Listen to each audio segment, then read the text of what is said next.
All right, so this is Jessica from RenegadeRadio.net, and my guest is Josh Ramos from the band Hardline.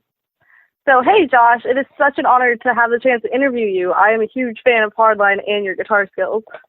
Oh, thank you. Thank you. So, you've been with Hardline since their second album. How did you get started with the band?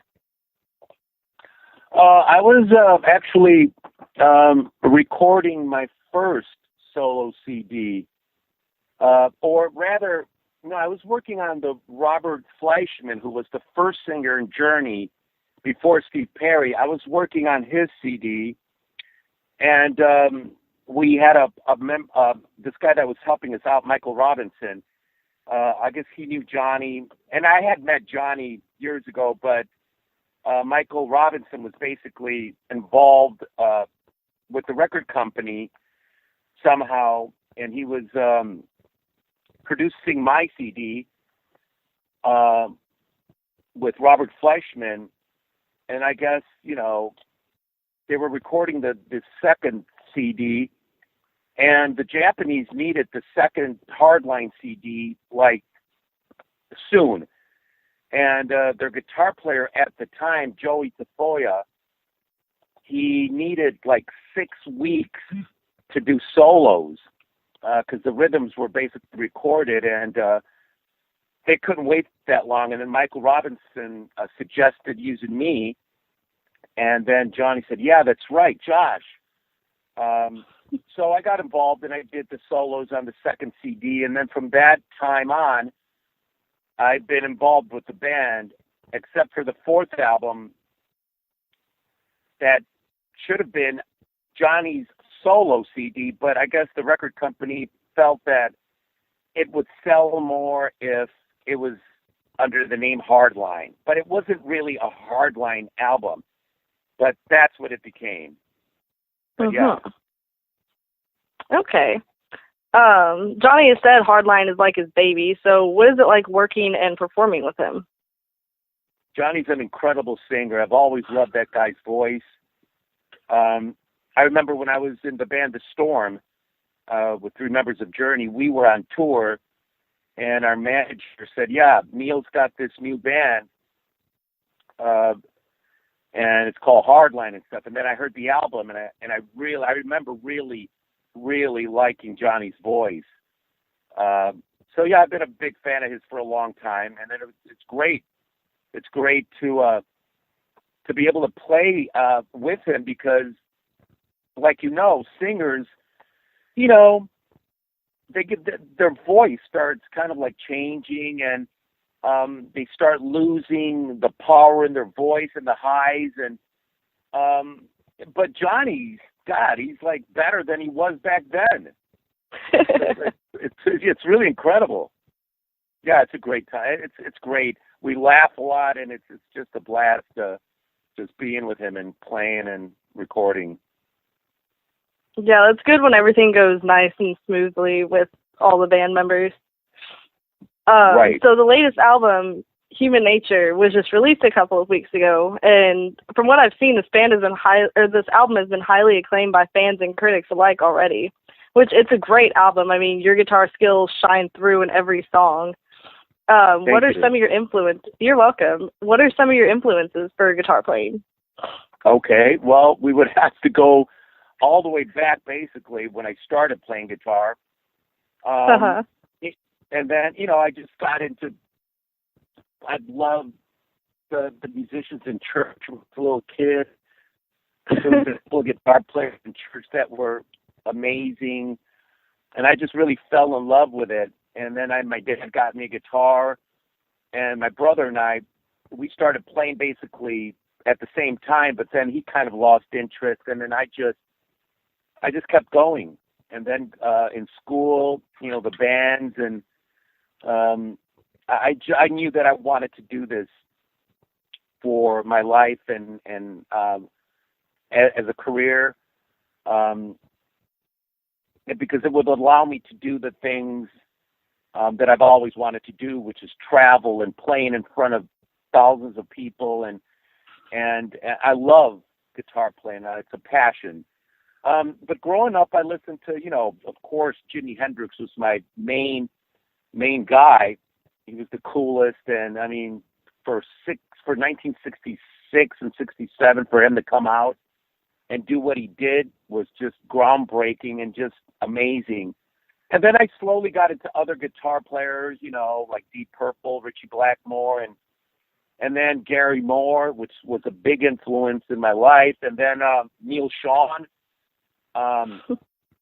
which was, again, a huge, because I'm friends with him and stuff, and he used to come and see me play, and I worked with him in 86, 87, when he had his own company, the Sean Guitar. So I would go to NAMM shows and, play his guitars, and so I was working for him. But so guitarists like that, Alan Holdsworth, which is my favorite guitar player. He's amazing. Nobody plays like that guy. But then you have everybody else, the George Land, Yngwie, Steve Vai, Satriani. I mean, it goes on and on. But, I mean, the important thing is to just take little bits out of each style of guitars that you love, and just try to form your own style around that. You know what I mean? Mm-hmm. It's kind of like cooking, where you pinch a little bit of this and pinch a little of that, and then you get this great meal. That's what I usually do. I just have a lot of influences, and I just try to do my own thing with that, basically. Okay. Did you have a hand in writing any of the songs on this album? I didn't, Jessica. It's a long story. Basically, we were supposed to, Johnny and me and Alessandro, who lives in Milan, we were supposed to go there to him and write songs. All of us write together. But I don't know. Something was going on with Johnny, and anyway, it didn't happen. So I guess just Alessandro took it upon himself to write the songs. To tell you the truth, when I first heard the songs, I just didn't really, it just sounded like European rock to me, like the same thing, and I'm like, all right. But I knew that once I got into the studio and I played them the way I heard them with my, guitar style, I knew that it was going to, and everyone, Francesco on drums, Anna, Johnny's voice, I mean, all of us, it was going to sound different than those demos that I heard. But no, we didn't have any writing credits on that at all. Okay. Well, after you got to record the songs in the studio the way you heard them, do you have a favorite track on the album? Yeah, kind of like, I like, at first I just didn't think that I did really good because, Alessandro didn't have an amp in the recording studio. It was broken. It was being thick. And I'm that kind of a guitar player. I love to crank an amp and mic it in front and get that true sound, a tube sound, like 100-watt, just something that pushes air and sounds great. And so we didn't have a choice, and I guess Alessandro had this rack amplifier that went into the board or something, and so, I wasn't that comfortable with it, and, you have to be totally comfortable with your sound in order to give a great performance and in order to play the way I really do. And I remember I just kept thinking, God, it's just, I'm not sounding the way I really want to sound. But, all in all, excuses aside, it came out pretty good because I heard it in my truck and stuff, and I've got a great sound system in here, and I hadn't heard the album, and when I finally got it, I said, wow, okay, this sounds pretty good. And Johnny's singing his ass off, and I mean, it's just, it really does sound great. Yeah. It really does. Right. Is there any sort of tour planned? Like, do y'all have any plans for any huge tour for the album? I know that Johnny said that we have a lot of shows in Europe next year, like Sweden Rock and just different countries. I'm hoping that that's what will happen because, as you know, before you used to be able to record an album, okay, and then you get tour support from your, record company. Mm-hmm. Frontiers, our record company, doesn't do that at all. They just put the CDs out and they just do what they do. But basically, we have to get a promoter and try to book our own shows, which is probably, it's bad, man. But, so hopefully with this album out and people liking it and, hoping that we could be able to do some shows next year. And I would love to do some shows here in the United States, but the music here is so different. And, there's not many radio stations now that play that kind of rock anymore. And so it's a little difficult, Jessica, Mm-hmm. Unfortunately, yeah. Yeah. So is that why many of the bands of like the similar genre as Hardline mainly tour Europe? Yes, because out there, everybody has an open mind, and it's not so,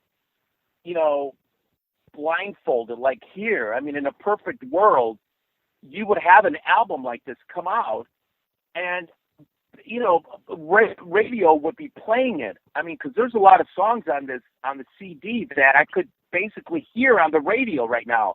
Because I mean, mm-hmm. It's heavy, but at the same time, it's melodic.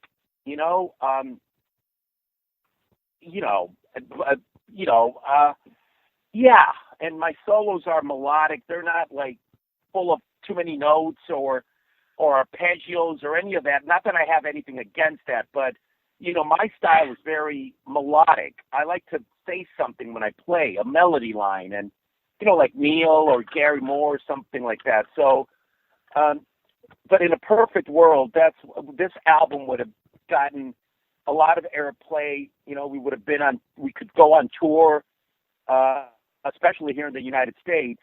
But yeah, Europe is just more open-minded. The fans there love rock, and fortunately and unfortunately, because I love Europe, that's the fortunate part of it. But unfortunately, I have friends here that would love to see the band, but they always ask me, "Are you guys playing anywhere in this?" No, we're not. So we're hoping to get some gigs here somehow.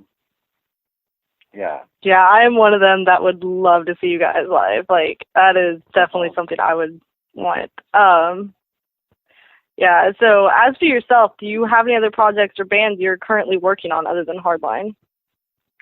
Yeah, I've got a band here, kind of like, we're just, another side of my playing is funk and R&B. I love that stuff, and I never get a chance to play it. Right. And so I'm working with a bass player out here, Tony Saunders, actually Tony was on Neil Sean's solo album. He's like Randy Jackson. He's like this guy that's just so funky and just such an amazing bass player.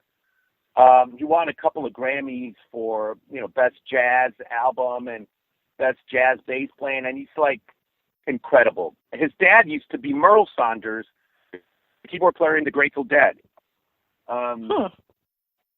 Yeah, not that I ever really listened to the Grateful Dead, but his dad was a really good keyboardist, and he comes from a great a musical background. But yeah, so we just do little gigs around here and stuff because I just love to play funk and R&B and just do that kind of stuff. But I've been trying to put my own thing together too. but it's a little hard because you need a lot of backing, and you need to pay the musicians who are going to record, and that's when a record label would be good because they can help you with that. But if you got to do it by yourself, I mean, it's a little difficult, Mhm. What are some differences in playing for the band that you were in Storm back in the day versus playing for Hardline today? Like both for you personally and differences in industry also. Well, the industry is totally. I mean, there almost is no industry. You almost have to make your own industry. You know what I mean? You almost have to record your own CDs and get a website and try to do it that way. The Storm was a great band. I mean, God, I had to pinch myself every time we were at rehearsal or on tour with Bryan Adams or something. I would just look around and go, God, these guys, I was going to concerts to see these guys on stage. Greg Raleigh, Steve Smith, Ross Valerie. I mean, this was Journey. And then Kevin, I knew Kevin from here, actually, and I did a CD with him. And Marty Friedman was also from Megadeth, the guitar player. He was also on the CD, and it was called The View. And, so, the Storm got, we formed, and it was just great because we basically took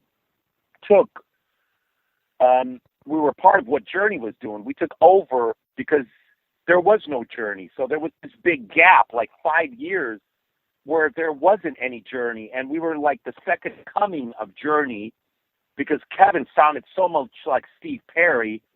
And, I'm very influenced by Neil. And then you had, 3 members of Journey. So how can you not sound like Journey? It was great. It was great. The difference is, Hardline is a little harder, and Johnny's vocal is a little more rock. But I enjoyed both of them. I mean, everybody's like great musician, and we all bring what we bring to the table, and it's just amazing, both bands. I mean, I wish we could still do stuff with the Storm, but Greg's playing with Ringo Starr, and Ross is back in Journey. Steve Smith is back in Journey too, and so I don't think that's ever going to happen. But we still have Hardline, so. So is that what happened with the Storm? Did everybody just go back to their respective bands? No, Jessica. What actually happened is that we came out a little too late. And then grunge came in from Seattle, and then rap came in. And, record companies are like, they just see whatever is happening at the time. All the rock stuff got dropped, all the hair bands basically, even great musicians, Winger, great band. And, bands like that, we went through a really hard period where record companies didn't want anything to do with bands like that because everything was brand new coming out of Seattle. So, so we did do a second album that Interscope Records, where we were signed to, they paid for, but they didn't really release it. They basically dropped us from the label because, again, everybody was looking at grunge and all this stuff. So, so we got dropped, and even though, we did get it released under a different label, by that time, we couldn't really play out or anything like that because nobody was really interested in the kind of music that we were doing, the melodic rock. So, we just disbanded basically, and then everybody slowly went back to, and then Journey reformed again in 1995 with Steve Perry, and then, Steve Smith and Ross went back to that, and and that was it. Yeah, it's funny though when you look at it because grunge fizzled out in the end of the 90s, but the melodic rock is basically back nowadays. Exactly. Because, you know, good songs are good songs, and melodic rock always has a way of making people feel good. I mean, when you listen to 80s rock, which is Loverboy or any of those bands, you know, you always felt like, wow, okay, this is great. I mean, you always felt happy. You always felt like doing something good, or even driving down the freeway and listening to the CD. And, you know, and I think, you know, that will always be. But yeah, it's weird that it was just, it was basically melodic rock was so popular, and then all of a sudden this other music came in, and you never heard of it anymore until, you know, until Europe. The bands in Europe, they do that, you know. And then Kevin and I had another band called, Two Fires, and Kevin and I continued basically the sound of the Storm. And we released a couple of albums with Frontier Records, and we did some shows in Europe. But yeah, people in Europe are more open-minded, and, you know, more people love melodic rock out there. And I just wish that it could happen again in the United States, you know? Yeah, I wish it would too, a lot. That's a lot of why I would love to move to Europe. Yeah, I know. Yeah. So is Europe a lot like how the U.S. was in the 80s? Not really, because, I mean, you still have different music in Europe. You still have your house music, you know, in Germany and Hamburg. You know, there's clubs that play the house music and all that. And then you have really heavy metal in Europe. And then, but you have this group of fans that enjoy melodic rock. And, you know, that was one good thing with Frontier Records, because it was Serafino, the owner. He grew up on melodic rock, on Journey and all that, and he wanted just to put that kind of music out there. And in a way, he's, you know, really done good with melodic rock, because he's kept it, you know, alive in Europe. And so, you know, these fans, at least they get a chance to buy melodic rock albums, regardless of the different bands. And so, you know, I'm glad that there's a big fan base in Europe that loves, you know, melodic rock.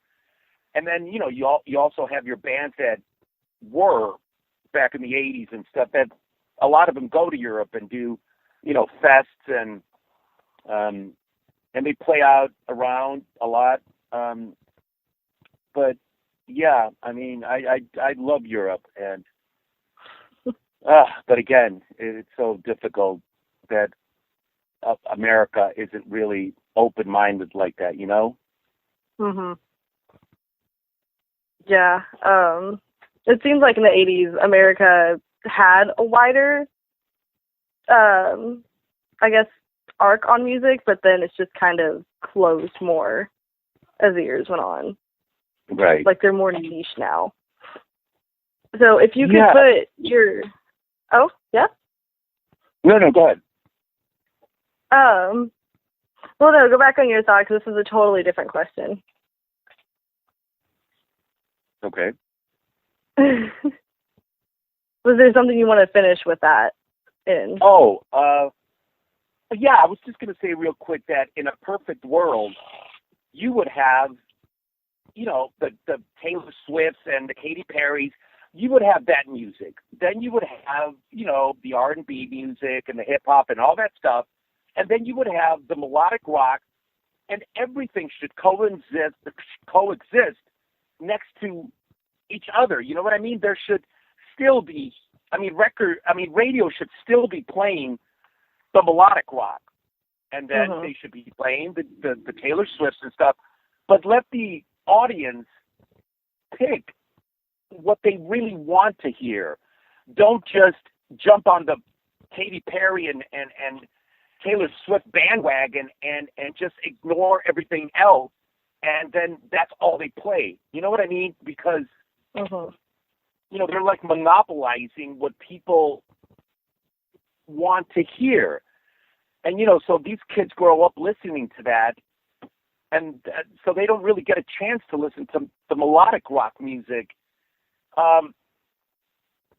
That's why I like a lot when I see little kids with like Led Zeppelin T-shirts on or something, because there are a lot of kids that love that kind of music. Like 3 blocks where I live from, there's a school of rock, and it's like a little university, and it's all about rock music. And there's bands like Winger, Dokken, that they just played there. Lita Ford is playing there in a couple of weeks or something. And it's little kids that are going to school to learn rock, like the movie. That is awesome. And I love that, because more kids now are growing up listening to that kind of music, and I hope that it just changes somehow, Yeah, that it can kind of grow again and be brought around more. That would be great.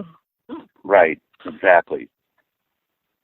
Okay, so if you could put your own melodic rock band together, who would you want in it? Well, a singer and a drummer are always the most important, well, besides the guitar player. You need that drummer, man. You need that drummer just to, because I know when I see bands and stuff, I always basically look at the drummer and just to hear what grooves he's laying down for the band. And so it would have to be a great drummer for me. There's a lot of drummers. I love Dean from the first Hardline, and then he went to Journey. Great drummer. I mean, I'm a big fan of drummers. Terry Bozzio. I go all the way back to to Billy Cobham and drummers like that. Kenwood Denard and so many drummers. I love drummers, but yeah, I would have to go with a drummer like Dean, and then just a good bass player that really holds down the pocket, and and maybe a fretless bass player. I love fretless bass. Yeah, and I love keyboards. Maybe Mikey, my friend that's in a show in Las Vegas, Michael T. Ross. He did the second and third Hardline with me. As far as singers, I don't really know. I mean, there's a lot of great singers. You have singers that sound like Steve Perry, basically, like Kevin. Singers like that, like even the album that I did, LRS, with Tommy Laverty. I mean, that guy's a great singer. But I also like, singers like Johnny with grit in their voices, and it would be difficult. I don't really have anybody in mind right now, but yeah, something like that. And again, make it melodic, make it a little heavier, and make probably a little more musical, because I like showing what the band can do, as far as each musician. Yeah. Yeah. All right. So one last question. If you could pull one thing back from the 80s and give it to today's generation, what would it be? One more time, Jessica. If I could do what? If you could pull one thing back from the 80s, like anything, like music or society, anything, and give it to today's generation, what would it be? Mm-hmm. Well, I'm a musician. I said I would have to say music. I would have to say melodic rock music. I mean, there was a time in the 80s that it was so cool. You had like just so many different bands amongst the hard rock bands too.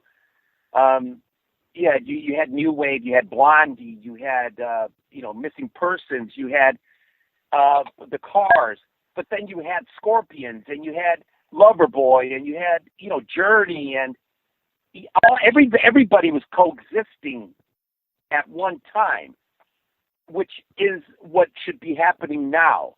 But that's what I would bring back, is basically great music, great guitar solos, great melodic solos, something that you feel, something that is just not a lot of notes and a lot of gymnastics on guitar, but really melodies that really hit you, you know? I would just bring that back, you know, because I really miss that in music. Yeah, that would be really great. Yeah, I know. Maybe the world would get better if it was brought back. Yeah, exactly. I know. I agree. Definitely. Yeah. All right. Well, is there anything else you would like to add or like to let people know? Well, I just want to let the people out there know that thank you for, you know, keeping melodic rock alive. Thank you for, you know, this album, the reviews that we've gotten on this album is really, really good. And you know, I hope that people start listening to more melodic rock and give this music a chance again, because it was positive, it was uplifting, it was fun music. You know, and just thank the people out there that still love melodic rock, and just to keep hoping for the best. Yeah. Yeah. So when we air this, we're gonna play the whole album. Thursday night, we're gonna air this interview. We're gonna play the whole album so everybody can hear it and see how great it is, and then they will go out and buy a copy. I hope so. I hope so, guys, because it is great music, and the band sounds great in it. And you know, the more people buy it, the more people will keep melodic rock alive, and hopefully you'll see more bands like this maybe touring in the United States. Yeah, that would so be that's great. my hope. Yeah. Yeah. All right. Well, thank you so much. Yeah, thank you, Jessica. Thank you so much for this interview. And yeah, I'm just glad that I could do it, and just keep the hope up, and you know, hopefully you'll see us out there soon. I definitely hope to see you soon. I would love to meet you one day. Oh, Jessica, thank you.